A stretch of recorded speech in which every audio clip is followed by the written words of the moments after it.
तो फ्रेंड्स, जय माता दी। कैसे हैं आप सब दोस्तों। जब भी किसी भी माह की अमावस्या तिथि आती है तो सभी लोग बहुत जोर शोर से अपने पितृ के निमित्त कार्य करना चाहते हैं, दान करते हैं, दक्षिणा देते हैं, तीर्थों में स्नान करते हैं। अमावस्या तिथि का अपने आप में बहुत बहुत महत्व होता है और विशेष रूप से जब कोई अमावस्या शनिवार के दिन और या फिर सोमवार के दिन पड़ जाती है तो इसका महात्म्य तो कई गुना हो जाता है। विशेष रूप से सोमवार के दिन पड़ने वाली अमावस्या को सोमवती अमावस्या कहा जाता है और इस बार भादो माह में भी सोमवती अमावस्या का महासंयोग बन रहा है 2 सितंबर को और सुबह 5:21 से शुरू होगी और 3 सितंबर को सुबह 7:24 तक रहने वाली है।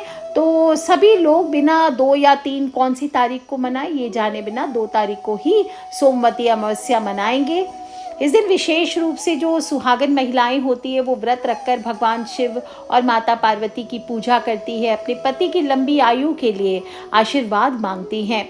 शिव और शक्ति के आशीर्वाद से उनका वैवाहिक जीवन खुशहाल होता है, पति की आयु बढ़ती है। इस दिन सभी को जल्दी उठना चाहिए, अपनी हथेलियों के दर्शन कर धरती माँ को प्रणाम कर तीर्थों में स्नान करना चाहिए। तीर्थों में स्नान करके सूर्य नारायण को कम से कम 1 लोटा जल जरूर अर्पित करना चाहिए। सूरज भगवान की पूजा करें, बोले ओम सूर्याय नमः, ओम आदित्याय नमः, ओम भास्कराय नमः, ओम भूर्भुवः स्वः तत्सवितुर्वरेण्यं भर्गो देवस्य धीमहि धियो यो नः प्रचोदयात्। इस प्रकार से गायत्री का जाप करें। दोस्तों, आज के दिन सूर्य भगवान को जल देने से दरिद्रता दूर होती है और इसके बाद उसी लोटे में जल भर लीजिए, थोड़े से काले तिल ले लीजिए और दक्षिण मुखी हो जाइए। अपने पितृ के निमित्त 1 लोटा जल अर्पित करना है और बोलना है ओम सर्वेभ्यो पितृभ्यो नमो नमः। इस दिन पिंडदान, तर्पण आदि पितृ कार्य करवाने चाहिए और आज के दिन विवाहित महिलाओं को पीपल के वृक्ष की भी पूजा करनी चाहिए। पीपल के पेड़ में शिव जी का वास मानकर उसकी पूजा करने से 108 बार परिक्रमा करने से कहा जाता है कि किशमिश या मखाने के दाने हाथ में लेकर परिक्रमा करते रहें और परिक्रमा के समय पीपल के पेड़ में लाल रंग का धागा या रक्षा सूत्र बांधते हुए घूमना चाहिए। इससे महिलाओं का सौभाग्य बढ़ता है और इसीलिए इसे अश्वत्थ प्रदक्षिणा व्रत भी कहा जाता है। सोमवती अमावस्या के दिन आप जब नदी हो, तट, कोई भी तीर्थ क्षेत्र में स्नान करेंगे तो आपको स्नान करने के बाद दान अवश्य करना चाहिए। सोमवती अमावस्या के दिन दान करने से अक्षय फलों की प्राप्ति होती है और इस दिन विशेष रूप से गौ माता को चारा खिलाना चाहिए। गरीबों को वस्त्र हो, छाता हो, जूते हो, ये दान करने से ये अपने आप में बहुत ज़्यादा चमत्कारी कहा गया है। कहते हैं आपके 7 पुश्तों तक का उद्धार हो जाता है। सोमवती अमावस्या पर 5 प्रकार के विशेष रूप से दान कहे गए हैं। इससे 7 पुश्तों तक के ग्रह दोष हो, पितर दोष हो, पाप दोष हो, कर्म दोष हो, धर्म दोष हो, प्रारब्ध दोष हो, शत्रु नाश हो या किसी ने किया धरा हो तो उसका विनाश होता है। कोई भूत प्रेत बाधा होती है वो दूर होती है, पुण्यों की प्राप्ति होती है। सर्वप्रथम कहते हैं देवदान। सोमवती अमावस्या के दिन आप देवों को तृप्त करने के लिए कपड़ों का दान कर सकते हैं। लाल रंग के, पीले रंग के, हरे, नीले आदि रंग के वस्त्रों का दान करें। अगर शनि दोषों से पीड़ित हैं तो काले रंग के वस्त्रों का दान किया जा सकता है। ध्यान रखें, खुले हुए वस्त्र, बिना सिले हुए वस्त्रों का दान ना करें, सिले हुए वस्त्र का आपको दान करना चाहिए।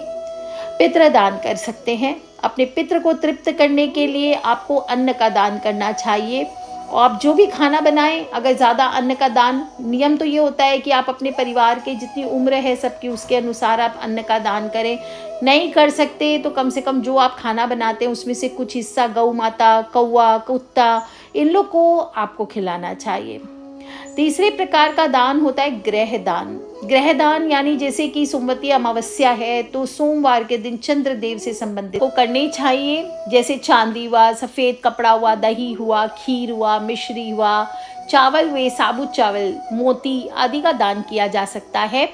और अन्य ग्रहों के दान आपको जो अगर किसी ने सजेस्ट किए हैं, कोई ज्योतिष ने बताए हैं कि कौन से दान करना चाहिए, तो आपको ग्रहों के दान आप राशि अनुसार कर सकते हैं। ज़्यादा डिटेल्स प्राप्त करने के लिए स्क्रीन पे जो नंबर्स हैं वहाँ पे पूछ सकते हैं कौन सी ग्रहों के लिए क्या दान किया जा सकता है।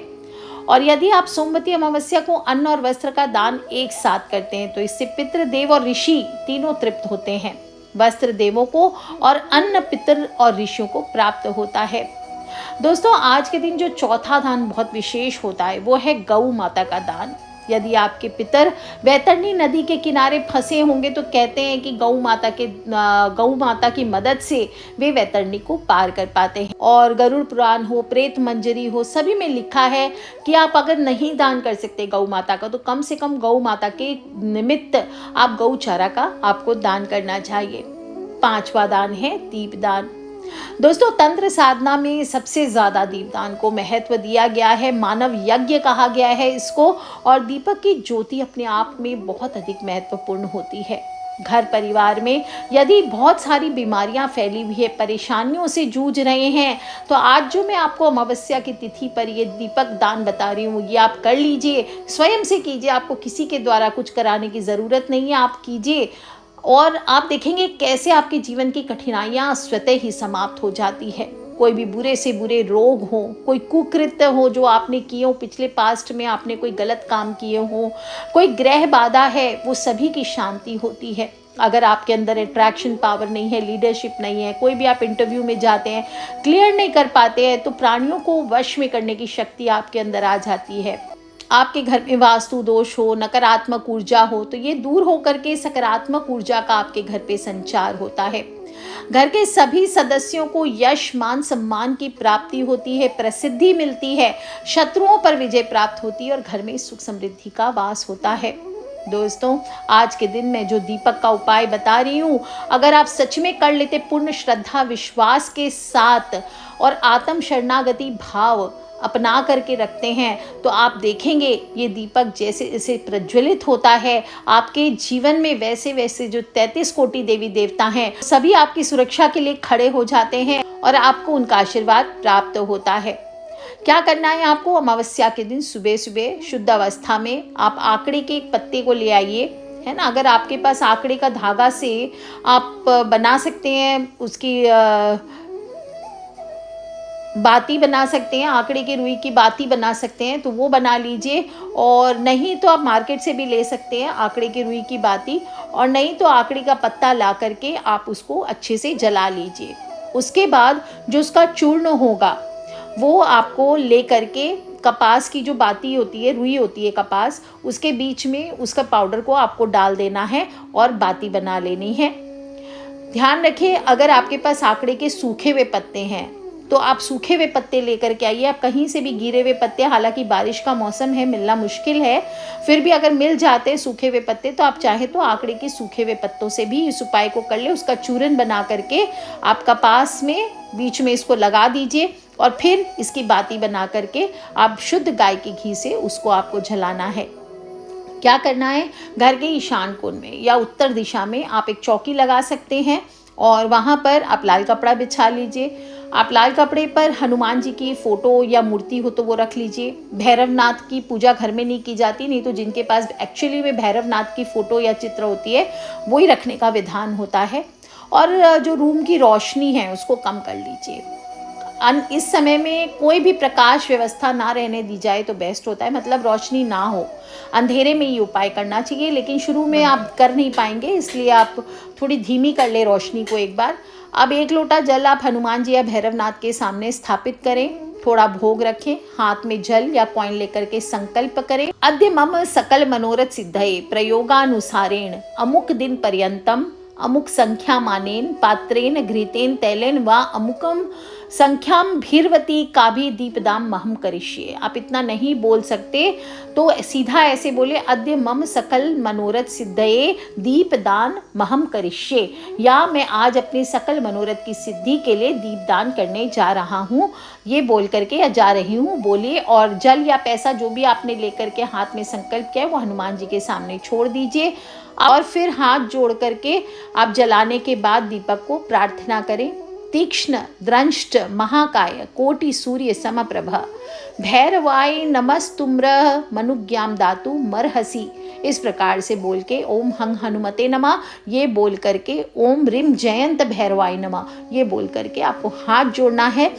अब आपको बाएं हाथ में थोड़े से चावल के दाने लेने हैं, थोड़ा चंदन पाउडर सूखा है तो वो ले लीजिए, नहीं तो थोड़ी सी हल्दी ले लीजिए और दाहिने हाथ से दीपक के 8 कोनों पर आपको ये चावल थोड़े थोड़े 2-4 दाने मंत्र बोलते हुए अर्पित करने हैं। कुछ लोग 8 कील भी ले सकते हैं, छोटी छोटी कील हो आपके पास तो 8 दिशाओं में आप गाड़ सकते हैं। गृहस्थ के लिए पॉसिबल नहीं है, लंबा उपाय है, तो आप ऐसे ही 8 कोनों में 8 बिंदी दे दीजिए चंदन से या कुमकुम से दीपक के 8 साइड में, और इसके बाद में आप इस पर आपको ध्यान पूर्वक एक एक करके चावल छोड़ने हैं। तो सबसे पहले पूरब दिशा में थोड़ा गंध और चावल डालना है। ओम ह्रीम जयंत भैरवाय नमः। क्या बोलना है? ओम ह्रीम जयंत भैरवाय नमः। अब अग्नि कोण में पूजा करनी है, यानी साउथ ईस्ट कॉर्नर में। ओम ह्रीम अघोर भैरवाय नमः। ओम ह्रीम अघोर भैरवाय नमः, ये बोल करके चावल गंध छोड़ देना है। अब नैतित्य कोण में आ जाइए। नैतित्य कोण में यानी साउथ वेस्ट कॉर्नर में चावल गंध अर्पित करें और बोले ओम ह्रीम असितांग भैरवाय नमः। अब पश्चिम दिशा में चावल गंध अर्पित करें, बोले ओम ह्रीम पश्चिम भैरवाय नमः। अब वायव्य कोण में यानी नॉर्थ ईस्ट कॉर्नर में चावल गंध अर्पित करें, बोले ओम ह्रीम प्रचंड भैरवाय नमः। उत्तर दिशा में चावल और गंध अर्पित करें, बोले ओम ह्रीम कराल भैरवाय नमः। अब ईशान कोण में यानी नॉर्थ ईस्ट कॉर्नर में चावल और गंध अर्पित करें, बोले ओम ह्रीम कपाल भैरवाय नमः। और अब दक्षिण दिशा में चावल और गंध अर्पित करें, ओम ह्रीम श्री चामिकर भैरवाय नमः। अब पुष्प हाथ में लेकर या चावल से ही अपने गुरु या जिनको भी आप गुरु मानकर ये पूजन कर रहे हैं उनका ध्यान करना है और पुष्प को दीपक के सामने रख दीजिए।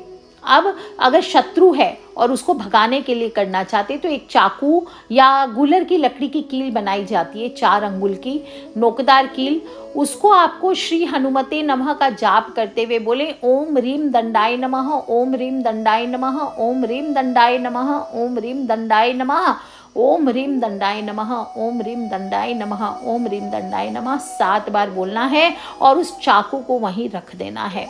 अब हाथ जोड़कर मनोजवम मारुत तुल्य वेगम जितेन्द्रियम बुद्धिमताम वरिष्ठम वातात्मजम वानरयुथ मुख्यम श्री रामदूतम शरणम प्रपद्ये, यानी मन जैसी स्फूर्ति और वायु जैसे वेग वाले परम बुद्धिमान इंद्रिय निग्रही वानरपति वायुपुत्र हनुमान जी, मैं आपकी शरण लेता हूँ, ऐसा बोलकर हाथ जोड़े। नहीं इतना बोल सकते तो बोलिए हे प्रभु मुझे अपनी शरण में लीजिए, मेरी सभी मनोकामना को पूर्ण कीजिए। इस प्रकार से फिर ओम हंग हनुमते नमः, ओम हंग हनुमते नमः 7 बार उच्चारण करें। ध्यान रहे दीपक स्वयं से बुझेगा तब तक ठीक है, जब तक जल रहा है जलने दीजिए। अब क्रिया में आप देखेंगे यदि घर में किसी प्रकार की भूत प्रेत की बाधा होगी, कोई प्रकोप होगा, किसी ने बांध रखा होगा, तो वो सब आसानी से मिट जाता है। आपके घर का वातावरण शांत और सात्विक बनता है। महिलाओं में अगर अशक्तता है, भ्रम शक करने की आदत है या शंका होती है, ज़्यादा उन्माद है, ज़्यादा उछल कूद है, तो इन दशाओं का निवारण होता है। घर का जो बड़ा बेटा है अगर उसके जीवन पे कष्ट आ रहा है तो भी उसका निवारण होता है। आंकड़े की पत्तियां जो है ये बहुत चमत्कारी होती है। आंकड़े की रुई की बाती अगर बना करके आप अपने घर में दीपक 41 दिन दोस्तों आप ये उपाय कर लेते हैं तो बड़ा से बड़ा किया धरा होता है वो दूर हो जाता है। ये जो उपाय बता रही हूँ विशेष रूप से भैरवनाथ को, हनुमान जी को बहुत बहुत प्रिय होता है। बहुत ही उपयोगी और प्रभावशाली उपाय है दोस्तों, आजमाया हुआ उपाय है। ऐसा कोई कार्य नहीं है जो इसके द्वारा सिद्ध ना हो सके। और इसके बाद आपकी इच्छा हो तो हनुमान चालीसा, हनुमत स्तुति आप अपने समय का देख लीजिए हिसाब, वो आप कर सकते हैं। दोनों हाथ जोड़कर क्षमा प्रार्थना करें कि पूजा के दौरान कोई भूल चूक हुई हो तो आप मुझे हे प्रभु क्षमा करें, और दंडवत प्रणाम करके आसन के नीचे की ओर आपको थोड़ा सा जल छिड़कना है, उससे ललाट पर तिलक करना है, फिर आपको उठ जाना है। तो 40 दिन तक आप इस उपाय को कीजिए। कम से कम 3 दिन से लेकर के आप 40 दिन तक आप ये कर सकते हैं। पूजा पूर्ण आपकी हो जाए तो बिना टोक लगे शत्रु के आंगन की भूमि में या दरवाजे की चौखट में इस कील को आपको गाड़ देना है। इस प्रयोग से या तो शत्रु डरकर भाग जाएगा या सदा के लिए शत्रुता करना छोड़ देगा। ऐसे भी दोस्तों आप कोई भी अनुष्ठान, ये जो दीपक का अनुष्ठान है अमावस्या की रात को करने वाला दोस्तों, इसको अगर आप 40 दिन तक कर लेते हैं, 41वें दिन 40 दिन तक कर लेते हैं तो आपका महान से महान कर्म जो बहुत कठिन कार्य है वो भी सिद्ध हो जाते हैं। मध्यम कार्य के लिए आपको 24 दिन ये उपाय करना चाहिए, नॉर्मल कार्य के लिए 12 दिन का उपाय करना चाहिए। आपके अवश्य सभी मनोरथ पूर्ण होंगे और आपके सभी कार्य पूर्ण होंगे, सफल होंगे और आपको सिद्धियां भी प्राप्त होती है। दोस्तों, इतना सब कुछ करे ना करे, अमावस की रात है, घर के दक्षिण दिशा में कम से कम एक दीपक आप ज़रूर जलाइए। और जिन घरों में कहते हैं कि रोज़ सुबह शाम नियमित रूप से दीप जलाए जाते हैं, वहाँ अपने आप ही सकारात्मक ऊर्जा सक्रिय रहती है, क्योंकि दीपक के धुएं से वातावरण में मौजूद हानिकारक जो सूक्ष्म कीटाणु है वो भी नष्ट हो जाते हैं। दीपक आपके जीवन में अंधकार को दूर करके, नकारात्मकता को दूर करके प्रकाश को फैलाता है। इसलिए कम से कम इस अमावस की अंधकारी रात में, दीपावली की रात भी क्या होती है, अमावस की रात होती है, हम उसको रोशनी जलाकर उज्जवल करते हैं। लक्ष्मी माता की रात्रि होती है, तो इस रात्रि में एक दीप आप अवश्य जलाइए और माता लक्ष्मी के मंत्रों का जाप कीजिए अपने घर के मंदिर में बैठकर। फिर देखिए दोस्तों किस प्रकार से आपकी सभी मनोकामनाएं पूर्ण होती है, आपके जीवन में सकारात्मक ऊर्जा का प्रभाव बढ़ता है। तो कर लीजिए उपाय दोस्तों, खिलखिलाते रहें, मुस्कुराते रहें। और अमावस्या यानी कि कृष्ण पक्ष की अंतिम तिथि है, तो इस तिथि का पूर्ण फायदा उठाइए और अपने पितृ दोष से भी आपको मुक्ति पाना है। तो कई प्रकार के दान मैंने बताए हैं, वो भी आपको अवश्य करने चाहिए। अकेले नहीं करना है, अपने फ्रेंड्स, फैमिली, मम्मी पापा, भाई बहन, बच्चे, सभी लोगों से छोटे छोटे उपाय बताती हूँ। ये 1-2 मिनट के उपायों से आपके जीवन में कोई बदलाव नहीं आएगा। प्रॉपर सुना करें, पूरा सुना करें, समझा करें और फिर उपाय किया करें दोस्तों। आप देखेंगे आपके जीवन की जो समस्याएं हैं वो जड़ से दूर हो जाएगी। आज के लिए इतना ही दोस्तों, खिलखिलाते रहे, मुस्कुराते रहे। Take care friends, love you all. जय माता दी, बम बम भोलेनाथ की जयकारा, शेरावाली दा।